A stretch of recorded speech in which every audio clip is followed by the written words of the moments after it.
Hello students, today we are going to start our next chapter, alternating current. In short, it is called AC. It's the chapter number 10 in RBSC and in CBSC it is chapter number 7. So chapter name is alternating current, AC. According to RBSC, it is chapter number 10 and according to CBSE it is chapter number 7. Now first हम बात करें कि current हम पढ़ चुके हैं, rate of flow of charge को हम कहते हैं करंट। अभी करंट भी टू टाइप का होता है, एक डायरेक्ट करंट और दूसरा अल्टरनेटिंग करंट। सो फर्स्टली हम डायरेक्ट करंट की बात करते हैं, फिर हम बात करेंगे अल्टरनेटिंग करंट की। सो डायरेक्ट करंट क्या होता है वो देखिए। डायरेक्ट करंट को शॉर्ट में बोला जाता है डीसी करंट, डायरेक्ट करंट, या फिर हम कहते हैं इसको क्या, डीसी। क्लियर? डायरेक्ट करंट वो होता है जिसका मैग्नीट्यूड क्या बना रहे, फिक्स। मैं प्योर डायरेक्ट करंट की बात कर रहा हूं। ये जो डायरेक्ट करंट है कैसा, प्योर डीसी की बात कर रहा हूं, है ना। कांस्टेंट डीसी भी कर देते हैं इसको, यानी वो करंट जिसका मैग्नीट्यूड भी कांस्टेंट बना रहे और डायरेक्शन भी क्या रहे, अनचेंज्ड रहे, ऐसे करंट को हम बोलते हैं क्या, प्योर डीसी या डीसी भी बोल देते हैं। So what is pure DC? It जैसे मैंने आपको एक एग्जांपल दिया इस तरह का, ये इस एक्सिस पे मैं ले रहा हूं टाइम और इस एक्सिस पे मैं ले रहा हूं करंट की वैल्यू, करंट या वोल्टेज। जैसे करंट को हम बात कर रहे हैं तो करंट, यहां करंट मैंने कहा 1 मिली एम्पियर है, ये 1 मिली एम्पियर है, तो ये आपने कहा हमेशा क्या बना रहा, 1 मिली एम्पियर। यहां भी देखो जीरो टाइम पे भी टाइम की वैल्यू जीरो थी, तब भी करंट कितना था, इस एक्सिस पे आपने करंट लिया, करंट इतना ही था। टाइम के बाद में भी जैसे जैसे टाइम बढ़ रहा है वैसे वैसे करंट चेंज नहीं हो रहा और ना ही इसकी डायरेक्शन चेंज हो रही, ऊपर की ओर है तो पॉजिटिव में ही है, ये डायरेक्शन इसकी क्या है, अनचेंज्ड है। ऐसे करंट को हम कौन सा करंट बोलते हैं, direct current, pure DC current, है ना। तो हम ये लिख सकते हैं क्या होता है, magnet the current whose magnitude and direction of flow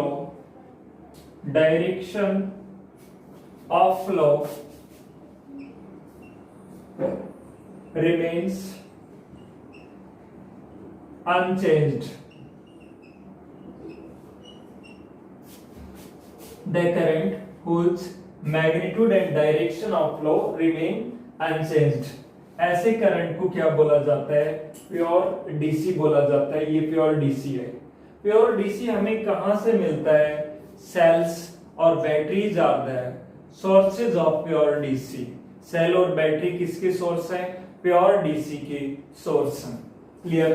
तो इसके जो सोर्सेज हैं ये हमें किन से मिलता है, इसके जो सोर्सेज हैं वो हो गया, और डीसी के सोर्सेज ध्यान रखिए आप कौन कौन से हैं, सेल हो गई, है ना, बैटरी हो गई, इनसे हमें क्या मिलता है, प्योर डीसी मिलता है। एक आता है वेरिएबल डीसी, ये तो क्या था, प्योर डीसी की बात कर रहे थे हम। दूसरा जो डीसी है जिसको हम कहते हैं कौन से वाले DC, variable DC. Variable DC क्या होता है, सेकंड जो है डीसी वो वेरिएबल डीसी। वेरिएबल डीसी क्या होता है, वेरिएबल डीसी को हम इस तरह से कह सकते हैं जिसका मैग्नीट्यूड तो क्या करे, टाइम के साथ में चेंज हो, लेकिन डायरेक्शन है वो चेंज ना रहे, है ना। द करंट या द वोल्टेज, करंट्स की बात कर रहे हो, डीसी डायरेक्ट करंट की बात कर रहे हो तो the current whose magnitude changes but direction remains unchanged, उसको हम कहेंगे क्या, वेरिएबल डीसी या पल्सेटिंग डीसी भी बोल देते हैं। द करंट, है ना, करंट को डिफाइन कर रहे हो और डीसी वोल्टेज को डिफाइन कर रहे हो तो द वोल्टेज आ जाएगा। The current whose magnitude changes, magnitude तो क्या होता है, चेंज होता है, बट डायरेक्शन रिमेन अनचेंज्ड। ऐसे करंट को हम कहते हैं called variable DC. Such type of current called direct current. जैसे मैं इसका ये बनाऊं, ये आप नोट करते जाइए, साथ साथ नोट कर लिया तो आप ये देखिए, मैं इसका यदि बनाता हूं ए वाला, तो इसका क्या होगा, इस वाले का, वेरिएबल वाले का, जैसे आपने ये कहा, ये यहां पे आप देख रहे हैं कि करंट जो है वो वेरी कर रहा है, लगातार इंक्रीज हो रहा था, मैक्सिमम हुआ, फिर डिक्रीज हुआ, फिर इंक्रीज हुआ, मैक्सिमम हुआ, फिर डिक्रीज हुआ, फिर इस तरह का। ये जो देख रहे हैं, देखो ये करंट इंक्रीज हो रहा है टाइम के साथ में, ये टाइम के साथ में करंट क्या हो रहा है, वेरी कर रहा है, लेकिन क्या चेंज नहीं हो रही, डायरेक्शन। इसका फ्लो एक ही डायरेक्शन में, पॉजिटिव में है तो पॉजिटिव में बना रहे, या फिर ये अलग से मैं बनाऊं तो ये भी क्या है, इसमें डायरेक्शन नेगेटिव में है तो किसमें है, नेगेटिव में ही है, किसमें नहीं है, पॉजिटिव। यानी एक ही डायरेक्शन में फ्लो होने वाला करंट। यहाँ इस एक्सेस पे हमने क्या लिया है, करंट लिया है। यहाँ नेगेटिव में है तो करंट हमेशा किस में रहेगा, नेगेटिव में ही रहेगा। और यहाँ जो करंट है, इस एक्सेस पे हमने करंट लिया है, पॉजिटिव में है तो वो क्या है, पॉजिटिव में ही है। दोनों ही डीसी है, यानी यहाँ मैग्नीट्यूड तो क्या हो रहा है, चेंज हो रहा है, लेकिन डायरेक्शन चेंज नहीं हो रही। पॉजिटिव में है तो पॉजिटिव में ही है इसमें, और सेकंड में नेगेटिव में है तो ऑलवेज नेगेटिव में ही है। ऐसे करंट को बोला जाता है कौन सा करंट, वेरिएबल डीसी। ये भी क्या है, वेरिएबल डीसी, और ये भी क्या है, वेरिएबल डीसी। यानी डीसी का मतलब हुआ एक ही डायरेक्शन में फ्लो होने वाला करंट, यूनिडायरेक्शनल करंट होता है। What is DC? DC is unidirectional current. Clear हो रहा है कि जो डायरेक्ट करंट है वो क्या है, एक यूनिडायरेक्शनल करंट है।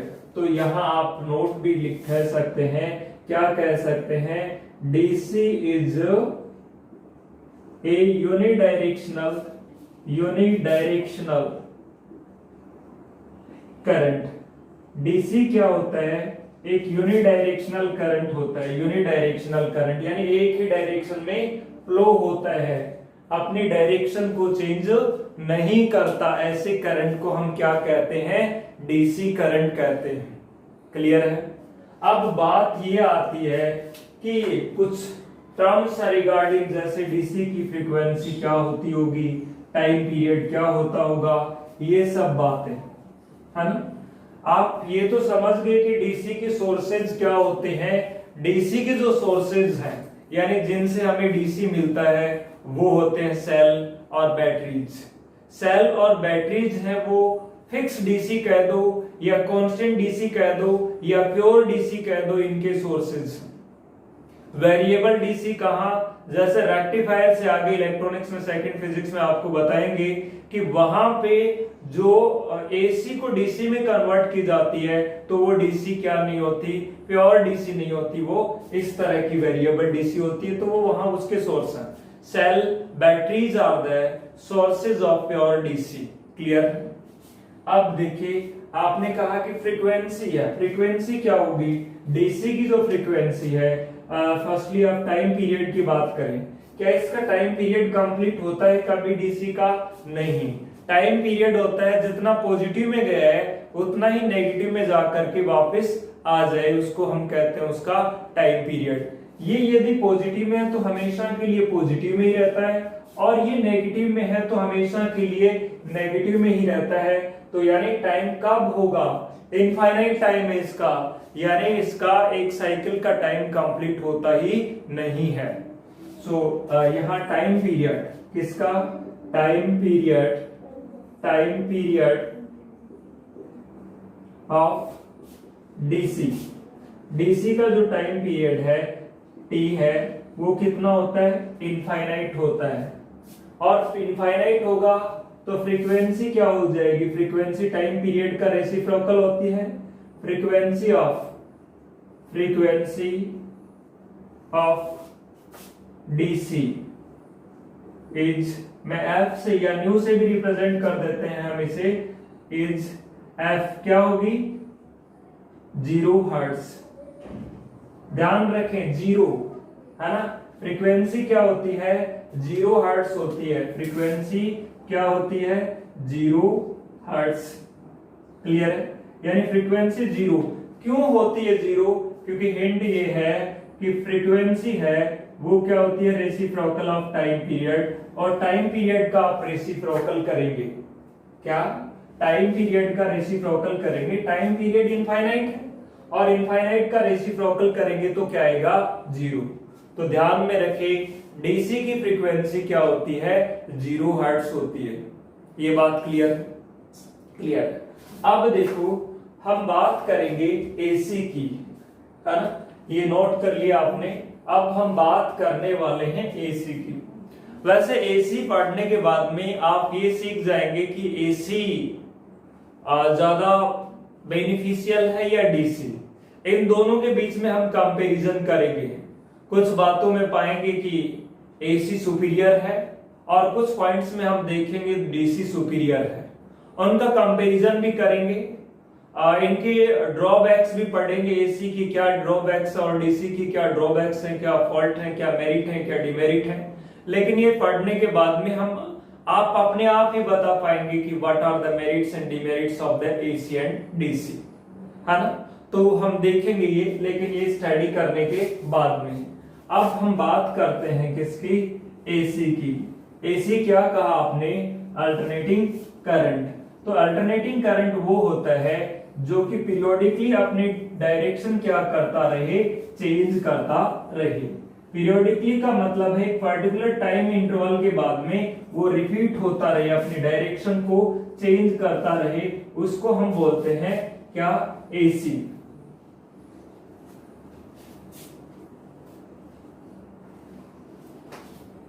एसी में क्या कहा, वो करंट या वोल्टेज जो पीरियोडिकली अपनी डायरेक्शन को क्या करता रहे, चेंज करता रहे। और मैग्नीट्यूड भी चेंज हो सकता है, मैग्नीट्यूड हो भी सकता है और ना भी, है ना। होगा या नहीं होगा, होगा। कैसे, देखो मैग्नीट्यूड ना कह करके मैं वैल्यू कह रहा हूं, तो एसी करंट को हम किस तरह से डिफाइन कर सकते हैं, एसी। एसी क्या है, एसी का मतलब alternating current. The current whose value क्या हो, वैल्यू एंड डायरेक्शन, जिसकी value and direction change periodically. Periodically का मतलब जानते हैं, एक पर्टिकुलर टाइम के बाद में उसकी क्या वैल्यू और डायरेक्शन क्या होती रहे, चेंज होती रहे। The current whose value and direction change periodically called alternating current, उसी को क्या बोला जाता है, अल्टरनेटिंग करंट बोला जाता है, एसी। अब देखिए, आप बात कहें कि एसी यूनिडायरेक्शनल करंट है या by directional current. By directional है, कुछ टाइम के लिए पॉजिटिव में फ्लो होगा, उतने ही टाइम के लिए किस में फ्लो हो रहा है, नेगेटिव में। तो हम ये भी कह सकते हैं यहाँ पे AC is a by directional current. AC is by directional current, by directional current. By directional का मतलब आप जानते हैं जो कि कौन सी, दोनों डायरेक्शन में फ्लो हो, positive as well as in negative, ऐसे करंट को बोला जाएगा क्या, एसी करंट। बात क्लियर है।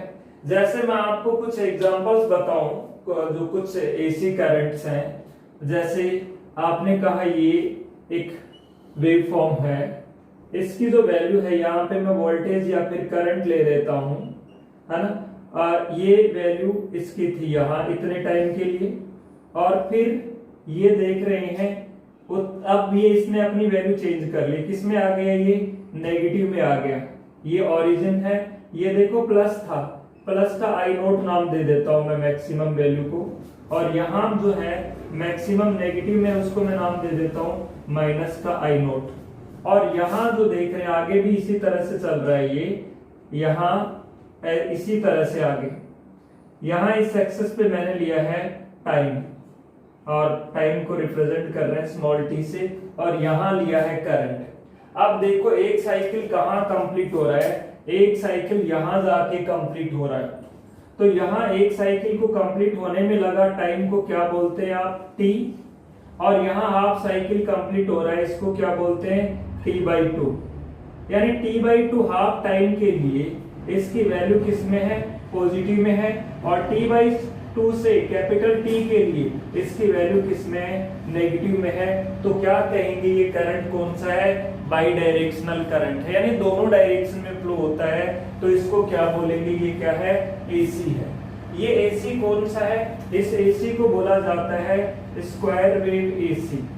स्क्वायर वेव AC शेप के बेसिस पे रेक्टेंगुलर और स्क्वायर वेव AC। क्लियर है। अब हम बात करेंगे और भी AC कौन सा हो सकता है। जैसे आपने ये कहा, यहाँ इस तरह से देखिए एक वेव फॉर्म, ये मैंने इस तरह से बना दी। यहाँ पे आप देख रहे हैं वो एग्जैक्ट मैं यहाँ पे क्या ले रहा हूँ, करंट ले रहा हूँ, और ये करंट इस तरह से वेरी कर रहा है, इस तरह से। आप कहेंगे यहाँ देखिए इस एक्सेस पे आप समझ गए क्या ले रहे हैं, करंट ले रहे हैं, और यहाँ करंट की ये कौन सी वैल्यू है, मैक्सिमम वैल्यू है इस पॉइंट पे, और इस पॉइंट पे करंट की कौन सी वैल्यू है, मिनिमम वैल्यू है। मिनिमम वैल्यू कितनी है, ये वाली जो वैल्यू है ये कितनी है, ये मैं कहूँ रेड से मार्क कर देता हूँ ताकि इसमें आपको कंफ्यूजन ना हो। ये तो समझ गए क्या था, टाइम था, इसके लिए कहा था मैंने टी।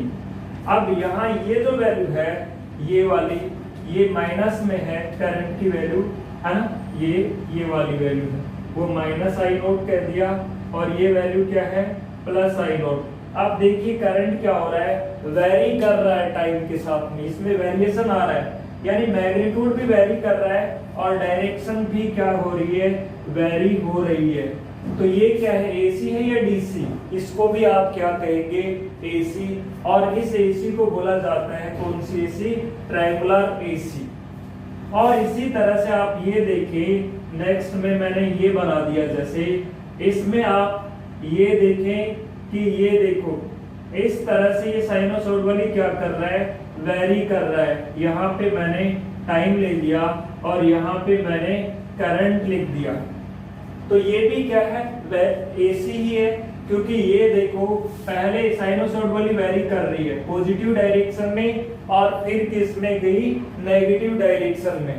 तो यहाँ आप देखें इसकी जो वैल्यू है वो मैक्सिमम हो रही है यहाँ पे आई नोट, और यहाँ पे नेगेटिव में मैक्सिमम हो रही है माइनस का आई नोट। और ये आप देखें टाइम 0 और यहाँ टाइम कितना हो गया, कैपिटल T, और यहाँ T बाई कितना हुआ 2, और यहाँ कितना हुआ T/4, और यहाँ 3T/4, यही हुआ ना 3T/4, यहाँ ये कितना है T/2। अब आप ये देखें ये भी AC है, कैसे पता लगा आपको, क्योंकि इसमें ये पीरियोडिकली वेरी कर रही है, यानी कुछ टाइम के लिए पॉजिटिव में था और उतने ही टाइम के लिए किस में हो गया, नेगेटिव में हो गया। तो इस AC को हम बोलते हैं कौन सी वाली AC, ये आपकी है triangular wave AC। Triangular wave AC, और इस AC को बोला जाता है कौन सी AC, साइनोसॉइडल वेव AC। तो ये आपकी थी साइनोसॉइडल वेव AC। तो ये सारे के सारे क्या है, AC है। AC का मतलब ये हुआ जो पीरियोडिकली अपनी डायरेक्शन चेंज करे, अपना मैग्नीट्यूड चेंज करे, उसको क्या बोला जाता है, AC। नोट डाउन करिए इनको, फिर आगे चल। नोट कर लिया। तो अब देखिए हम बात करते हैं एसी के सोर्स की और एसी से रिलेटेड कुछ वैल्यूज की। एसी के जो सोर्स हैं, sources of AC, source of AC, source of AC क्या होता है? सोर्स ऑफ एसी अल्टरनेटर हो गया, एसी जनरेटर हो गया, एसी जनरेटर है ना, अल्टरनेटर, ये सभी किसके सोर्स हैं? एसी की सोर्स। क्लियर? एसी का जो सिंबल है, सिंबल जैसे डीसी के लिए आप सेल को इस तरह से बनाते थे, एक लाइन बड़ी और एक लाइन छोटी, एक प्लस होता था और एक माइनस होता था। तो एसी का जो सिंबल है वो किस तरह से बनाया जाता है? एसी सोर्स का सिंबल है वो इस तरह से बनाया जाता है, इस तरह से। इसमें कोई प्लस और माइनस नहीं होता, एक बार जो प्लस था वो माइनस होगा और माइनस था वो प्लस होगा। थोड़ा सा मैं बता देता हूं उसको प्रैक्टिकली। आप घरों में एसी के जो वायर्स आ रहे हैं, दो वायर्स आ रहे हैं और दो वायर में एक जो वायर आता है वो कौन सा आता है? सप्लाई का आता है और दूसरा आता है अर्थ का। मैंने कहा ये सप्लाई का आ रहा है और दूसरा जो आ रहा है ये मान लीजिए सप्लाई का है, सप्लाई का फेज का, और ये दूसरा आ रहा है वो अर्थ का आ रहा है। तो आप ये कहें कि जो एसी चलता है वो कौन से पे चलता है? इस पे चलता है, इसी पे चलेगा, कभी प्लस का होगा और कभी माइनस का होगा। अब आपको ये कहा जाए कि दो वायर हैं, एक अर्थ का है, दो ही तो प्लग में लगाते हैं हम। जब एसी फैन है या एसी मोटर है सिंगल फेज, उसके कनेक्शन करते हैं तो आप प्लस माइनस नहीं देखते। डीसी मोटर के कनेक्शन में प्लस को बैटरी के प्लस से जोड़ते हैं और माइनस को माइनस से, लेकिन एसी मोटर्स के जब कनेक्शन करते हैं आप कोई प्लस माइनस नहीं देखते, मन मर्जी से जोड़ दिया, ऐसा ही होता है।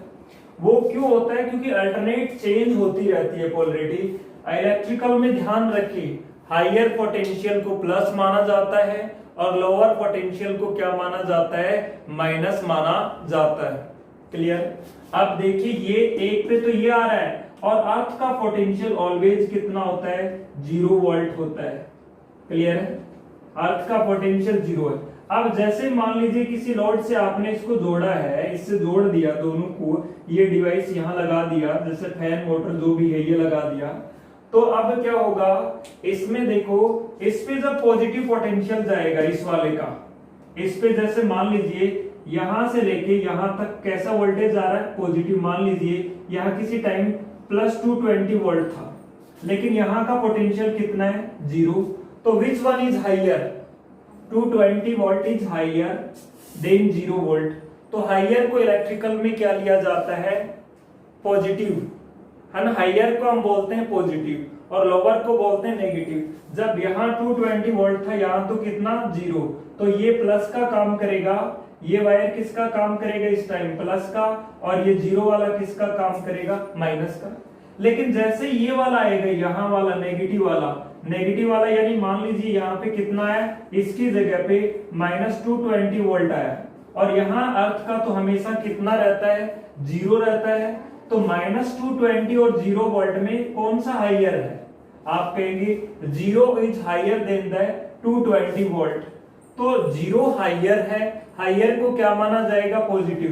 तो 0 वाला पॉजिटिव का काम करेगा और -220 वाला नेगेटिव का।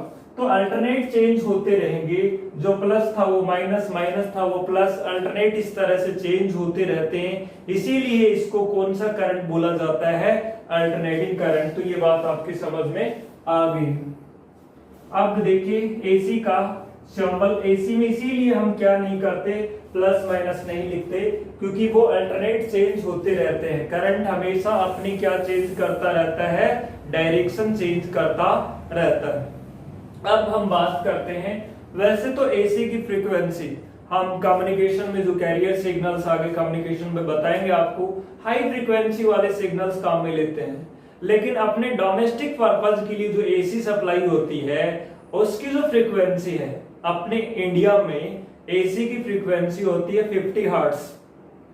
और यूरोप कंट्री जैसे अमेरिका है और उनमें एसी की फ्रीक्वेंसी होती है 60 हर्ट्ज। तो वहां जो भी अप्लायंसेज हैं वो बनाए जाते हैं, वो किसके अकॉर्डिंग बनाए जाते हैं, 60 हर्ट्ज के अकॉर्डिंग। और अपने आप देखेंगे जितने भी एसी मशीन है उसमें लिखा हुआ होता है 220 वोल्ट 50 हर्ट्ज, यानी वो 50 हर्ट्ज पे अच्छा एफिशिएंटली वर्क करेगा। तो यहां हम लिख सकते हैं जो नेक्स्ट पॉइंट है कि क्या in India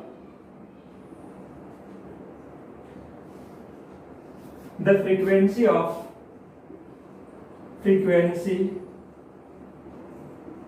of AC used for domestic is 50 hertz. कितनी हर्ट्ज होती है, 50 हर्ट्ज, FZ हर्ट्ज फ्रीक्वेंसी की यूनिट है। And in America it is 60 hertz. America में ये कितनी होती है, 60 हर्ट्ज होती है। ये आप अपने माइंड के लिए वैसे इसको ध्यान रखिए कि 50 हर्ट्ज और अमेरिका में कितनी होती है, 60 हर्ट्ज होती है। अब एसी से रिलेटेड कुछ जो बेसिक बातें हैं वो हम देखेंगे। एसी वोल्टेज और एसी करंट की यदि हम इक्वेशन लिखना सीखें पहले, क्लियर है। तो एसी वोल्टेज और एसी करंट की जो इक्वेशन लिखें और फिर हम उससे रिलेटेड कुछ जो बेसिक बातें हैं जैसे इंस्टेंटेनियस वैल्यू, पीक वैल्यू है ना, उसका एम्पलीट्यूड, ये सब क्या होता है ये सीखेंगे। क्लियर है, क्या सीखने वाले हैं उसकी, एसी की इंस्टेंटेनियस वैल्यू, पीक वैल्यू और इस तरह के। तो देखो पहले हम लिखते हैं क्या, इक्वेशन ऑफ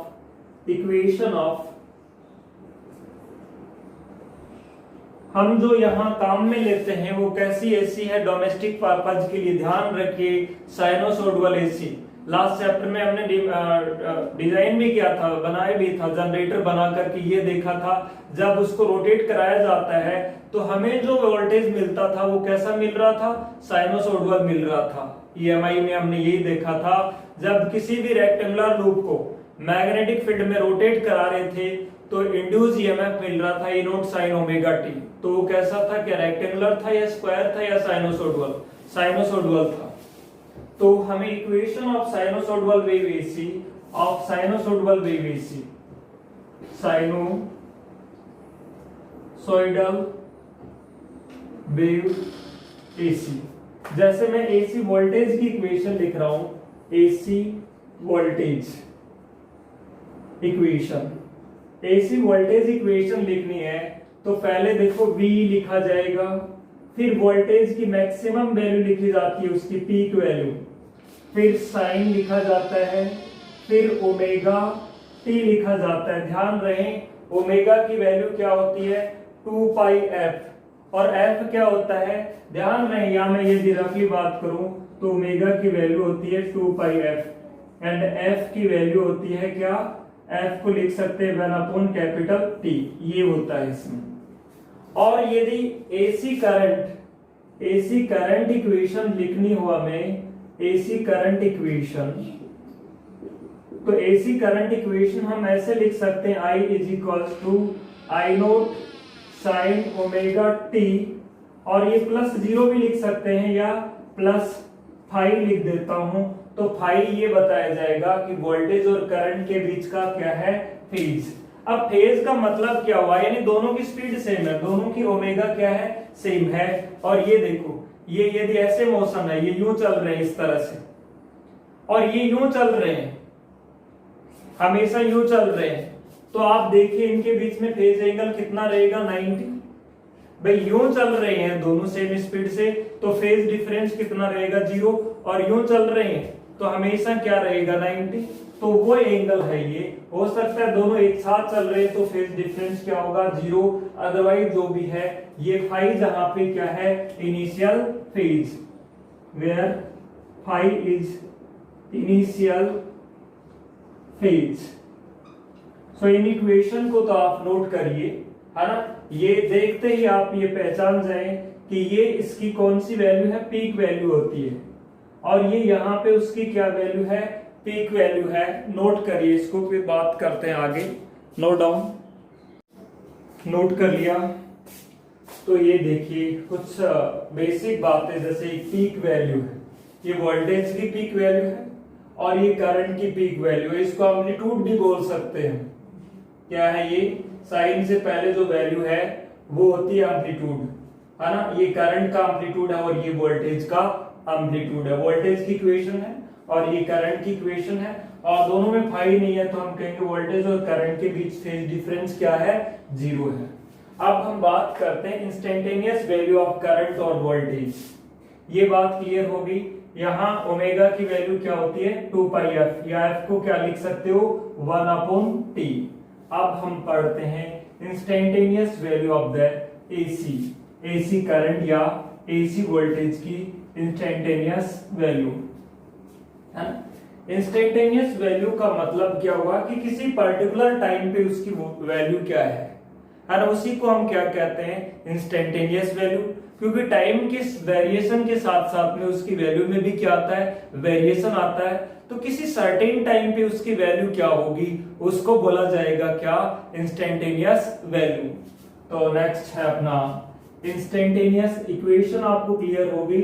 अब इंस्टेंटेनियस वैल्यू ऑफ एसी, है ना, the value of AC at certain time called instantaneous value। जैसे मैं एक इक्वेशन ले रहा हूं कि एक एसी इक्वेशन आपको दे दी, एसी वोल्टेज इक्वेशन दे दी आपको, और या एसी करंट इक्वेशन दे दी, और आपको कह दिया कि इतने टाइम पर किसी पर्टिकुलर टाइम पे उसकी वैल्यू क्या होगी, यानी उसकी इंस्टेंटेनियस वैल्यू फाइंड करिए। तो देखिए ऐसे ये दे दिया आपको एग्जांपल में, क्या, the AC equation, the equation of AC is given by, और I इज इक्वल्स टू दे दिया 3 sin 100 पाई t, ऐसे दे दिया, और कह दिया find instantaneous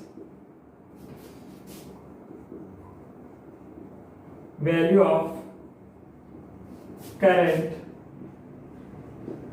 eight t is equals to 1/2 second. t equals to 1/2 second पर उसकी वैल्यू कैलकुलेट करिए। तो आप जस्ट यहाँ t की जगह क्या पुट करेंगे, 1/2, और सोल्व कर लेंगे, वो इसकी इंस्टेंटेनियस वैल्यू आ जाएगी। जैसे सॉल्यूशन में आपने ये कहा कि I is equals to 3 sin 100 pi, और t की जगह पे कितना करना है, 1/2। तो ये कितना हो जाएगा, 1/2 करते ये आ जाएगा आपका कितना, 100 पाई 2, ये आ गया 50 पाई, तो ये आ गया 3 sin 50 पाई। और ध्यान होना चाहिए आपको, साइन पाई की वैल्यू 0, साइन 2 पाई की वैल्यू 0, साइन 3 पाई की वैल्यू 0, साइन किसी भी इंटीजर पाई की वैल्यू क्या होती है, 0। साइन n पाई की वैल्यू हमेशा ध्यान रखिए क्या होती है, 0। साइन पाई, 2 पाई, 3 पाई, ध्यान होगा मैथमेटिक्स में, n पाई की वैल्यू क्या होती है, 0। तो इस साइन 50 पाई की वैल्यू क्या होगी, 0। तो 3 इंटू 0 यानी क्या आएगा, 0। ये समझ गए ना, ये आ गया 3 इंटू 0 यानी 0 एम्पियर। तो इस तरह से हम इंस्टेंटेनियस वैल्यू कैलकुलेट कर सकते हैं इसकी। ये वैल्यू को बोला जाएगा, इसकी कौन सी वैल्यू, इंस्टेंटेनियस वैल्यू। नेक्स्ट है पीक वैल्यू, या इसको एम्पलीट्यूड भी बोल देते हैं। पीक वैल्यू कह दो या फिर क्या कह दो, एम्पलीट्यूड कह दो। वो कैसे कैलकुलेट करते हैं, जैसे पीक वैल्यू होती क्या है, पीक वैल्यू आप समझ गए होंगे, मैक्सिमम वैल्यू। आई नोट से रिप्रेजेंट करते हैं हम इसको, क्या, पीक वैल्यू, पीक वैल्यू, और रिप्रेजेंट करते हैं करंट की पीक वैल्यू तो आई नोट से, और वोल्टेज की पीक वैल्यू है तो वी नॉट से, या कई बार आई एम और वी एम से भी रिप्रेजेंट कर देते हैं। मैक्सिमम वैल्यू है ना, या फिर हम इसको किससे रिप्रेजेंट कर देते हैं, Vm से और Im से। देखो ये पीक वैल्यू है, ये जो वैल्यू है, यदि आपको कहा V is equal to V naught sine omega T, या कोई इक्वेशन है I is equal to I naught sine omega T, या प्लस फाइव या माइनस फाइव या प्लस जीरो, जो भी है, तो ये जो V नॉट है, V नॉट तो क्या होगी, peak value of the voltage, peak value of the voltage, यानी वोल्टेज वाली इक्वेशन में साइन से पहले जो वैल्यू आ रही है वो वोल्टेज की पीक वैल्यू होगी, और करंट वाली इक्वेशन में जो सबसे पहले जो वैल्यू आ रही है वो किसकी वैल्यू होगी, peak value of the, peak value of the current. Clear है? अच्छा, यदि आपको यहाँ पे ये तो क्लियर हो गया, पीक वैल्यू का मतलब हुआ मैक्सिमम वैल्यू, है ना, of the AC is called peak value of the AC. Maximum value को ही हम क्या कहते हैं, उसकी पीक वैल्यू कहते हैं। जैसे आपको एक इक्वेशन दे दी, ये तो नोट कर लीजिए, आप नोट करिए, जैसे आपको ये दे दिया कोई भी इक्वेशन, और उसमें 2-3 क्वेश्चन पूछ लिया आपको, जैसे ये कह दिया I is equal to 10 sine 100 314 T, है ना, और ये कह दिया जाए, ये एंगल है साइन 314 टी, और ये कह दिया जाए find peak value of the current, जैसे ये कह दिया। दूसरे में कह दिया आपसे कि frequency of the current, find frequency of the current, AC current की। तो देखो पीक वैल्यू निकालना तो हमारे लिए इजी है, ये जो वैल्यू होती है इसको हम कंपेयर कर सकते हैं किससे, स्टैंडर्ड इक्वेशन बताई थी मैंने, आई नोट साइन ओमेगा टी से। तो यहां से कंपेयर करेंगे तो पीक वैल्यू कितनी आती है, 10, और करंट है तो यूनिट एम्पियर होगी, और वोल्टेज होता तो यूनिट क्या होती, वोल्ट होती। तो हम इसको ये लिख सकते हैं, पहले का जो आंसर होगा वो क्या होगा, पीक वैल्यू यानी आई नोट है वो कितनी होगी, 10 एम्पियर होगी, ए यूनिट है उसकी एम्पियर। और फ्रीक्वेंसी निकालने के लिए देखिए इसको कंपेयर कर दीजिए, किसकी वैल्यू होती है साइन के बाद में, ओमेगा टी की। तो सेकंड में देखो इसको कंपेयर कर दें हम, ओमेगा टी की वैल्यू कितनी है, 314 टी, टी से टी कैंसिल हो गया, तो यहां से देखो ओमेगा की जो वैल्यू है वो क्या आ गई, 314 टी। क्लियर है? अब या ओमेगा की वैल्यू 314, और ओमेगा होता है 2 पाई एफ इज इक्वल टू 314, या एफ को हम लिख सकते हैं क्या, 314 डिवाइड बाई 2 पाई हर्ट्ज। इस तरह से हम क्या निकाल सकते हैं, इसकी फ्रीक्वेंसी निकाल सकते हैं। क्लियर है? तो ये फ्रीक्वेंसी निकाल सकते हैं, नोट कर लीजिए इसको। अब हम इस तरह से नेक्स्ट क्वेश्चन पे चलते हैं। यदि आपको ये कह दिया जाए एक एसी है जिसकी फ्रीक्वेंसी है वो 50 हर्ट्ज है, इसको नोट करिए पहले तो,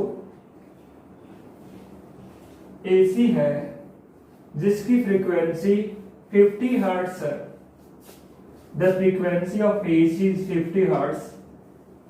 नेक्स्ट क्वेश्चन जो मैं लिख रहा हूं, the frequency of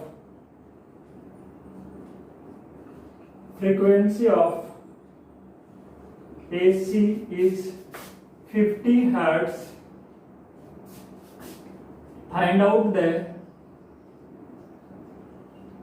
time taken by it to reach, in reach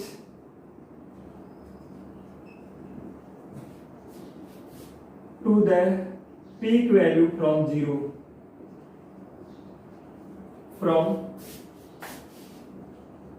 zero से पीक वैल्यू पे रीच होने का टाइम बताइए।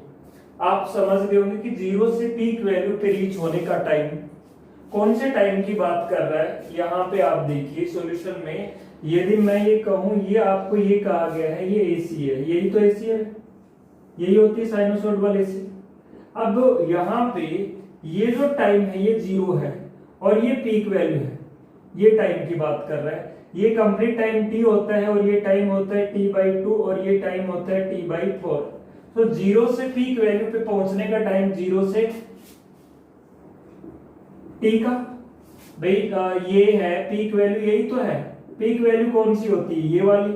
और पीक वैल्यू इनिशियल 0 से कहां पहुंचना है, 0 से पीक पे पहुंचना है, तो 0 से पीक पर पहुंचने का टाइम कितना लगता है, t/4। तो आप क्या कह सकते हैं, टाइम जो होता है वो कितना हुआ, वो हुआ t/4 या t/4 माइनस 0 यानी t/4। और t को क्या लिख सकते हैं आप, 1/f। t को क्या लिखा जा सकता है, 1/f। और f गिवन है आपको 50 × 4 यानी ये आ गया 1/200 सेकेंड। ये क्या आ गया, उसका टाइम आ गया, कहां, 0 से कहां रीच होने का, मैक्सिमम वैल्यू पर रीच होने का टाइम। इस तरह से नोट डाउन, नोट करिए इसे।